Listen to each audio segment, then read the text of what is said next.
Whatever you do, work at it with all your heart as working for the Lord, not for human masters, since you know that you will receive an inheritance from the Lord as a reward. All right, well, welcome back. If you're here with me, I appreciate it. Appreciate you, just deciding to show up and listen to the old man talk about his old man journey to journeyman. So this one's called 5 Skills Totally Transferable with Your Career Pivot from Cubicle to Apprentice. So 5 skills totally transferable with your career pivot from cubicle to apprentice. I had to read that out. ChatGPT, I'm sorry, just so you know, gave me a great little title for this. You know, everybody uses it, but everything else is my own, I promise. All right, so I want to start off first with, last video you probably remember from me, or hopefully the last video that you saw, I think episode 5 maybe. I just lost the contract, feeling a little bit down, but not discouraged. Wanted to let y'all know, at least as far as on my end, I did recently have an interview. I think I kind of talked about that. Interview went well. I think I'll probably be able to get a new contract in there, temporary contracts, but I think I'm going to be able to stay in those long enough that my school will be happy, and that I'll be able to show myself, once again, show myself worthy, in order to get back into one of the larger contractors, for the rest of my school time. So I appreciate anybody that might have been praying for me on that. If you're dealing with that same kind of thing, I'm praying for you too, that whatever's kind of held you up, that you're getting right back to it, and that you've got those openings and doorways are becoming open for you, right? I did this video. I wanted to make sure that I kind of delved a bit more into what we talked about before, which is those transferable skills, right? Being in an office, of course, office environment, a lot of us may be coming from that as older people. A lot of, mine was a government contract. Obviously most of the government contracts are ended for whatever reason. We talk about that. We're not gonna get all into the details of that. What I did want to get into is those 5 skills that are definitely transferable. Number 5, we're going to start with 5, we'll go to number 1, right? This is how you do it. It's like you got to build up sort of thing. And I call this one, presence is power. And when I say that, it should make total sense. Now, when we're, as folks who are coming out of the job market or have been in the job market for decades, we know full well that, you show up on time. Sometimes you show up early. I think, my mother said, and people have said before, if you're on time, you're late. So we as older people, we know full well we have to be there. We need to be there on time. It's something that's not necessarily really, passed into you, passed into you, droned into you, until you're up in age, or at least you begin to understand that it's important to show up and be present. And as an older person, that's super helpful. And what I've seen on the job site is that they know that you're dependable. They know that you're consistent, like any job at all. Obviously you have to be there. You have to be on time. I was told kind of in my classes too, for the folks that are looking to hire some of the older people, that they're okay in the electrician field, that are okay with hiring older people. It is something that they're aware of. It's something that they see as a definite asset, because a lot of the younger people, like anything, they may not show up, and may not show up every day, right?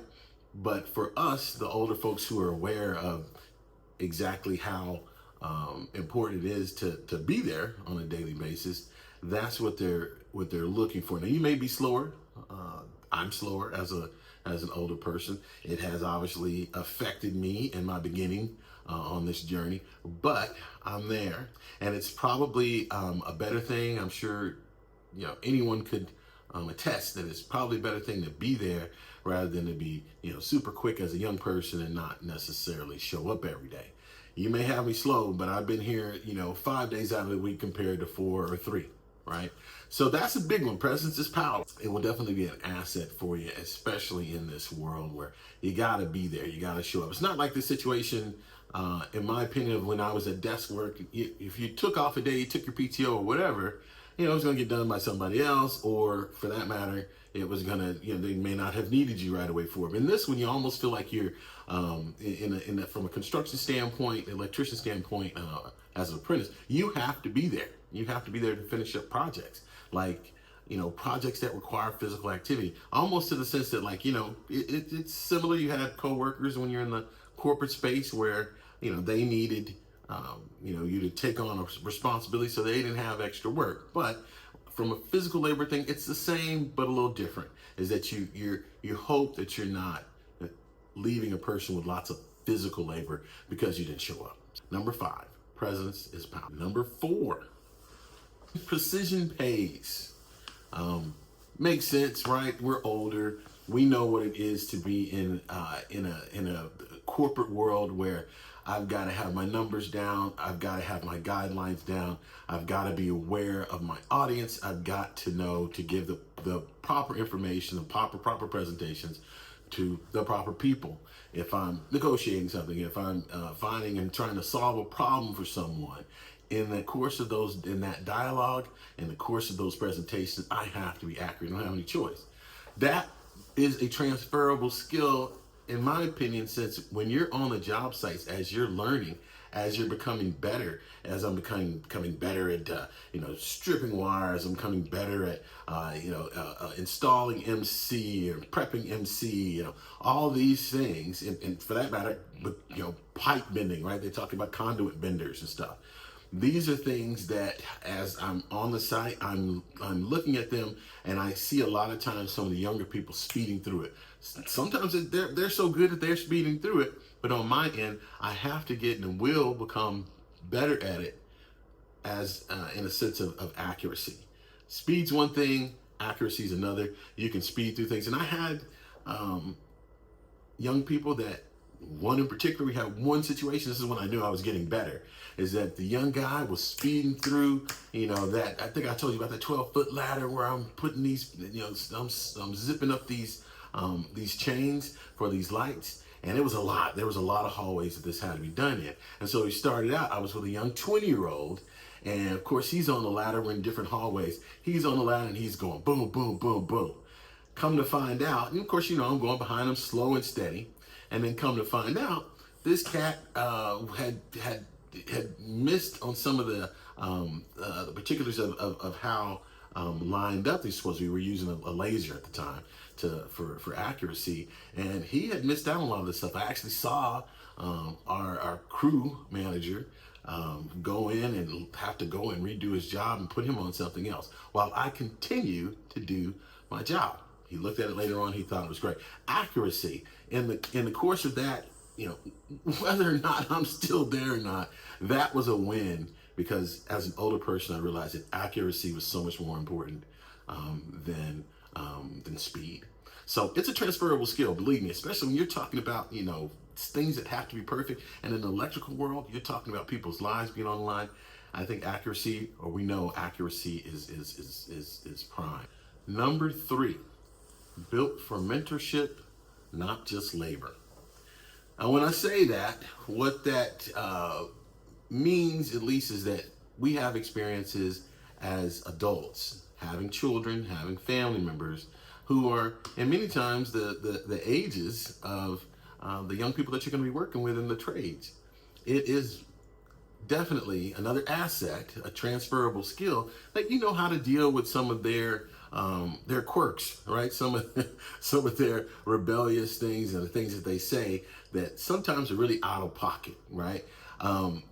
There's that soft kind of love, sort of not even soft, but kind of that pull that we have as parents, that where we can say things in such a way to try to lead them in a different direction. Sometimes it's just about trying to keep hot heads that are talking to each other, these young people, to try to keep them from blowing up and messing up our project, slowing us down, right? So that is definitely an asset for us as older people, is that literally we can be a buffer, because we're familiar with young people and how our own young angst, right? The things that we did, as well as we're able to help. We know the audience that we're dealing with because we have children.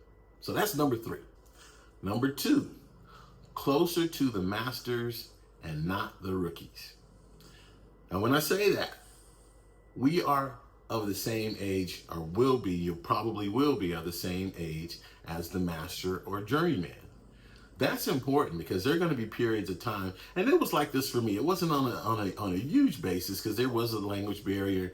There were some, there was some things. There was like, how much can we really relate because you don't know how to do this, right?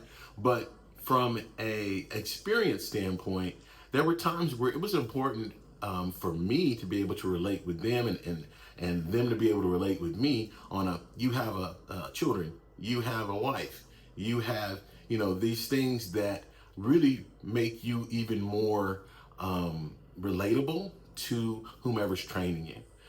To me, it was almost easier to accept because that's something they say about us older people. Can't teach an old dog new tricks. But what made that easier for me, and I'm a person that tries to be teachable anyway. I try my best not to say that I think that I know everything, because I know I don't. I've forgotten more than most of these kids have been alive that I'm working with. But it made it a lot easier for me to relate to my journeyman, to the crew, to my journeyman.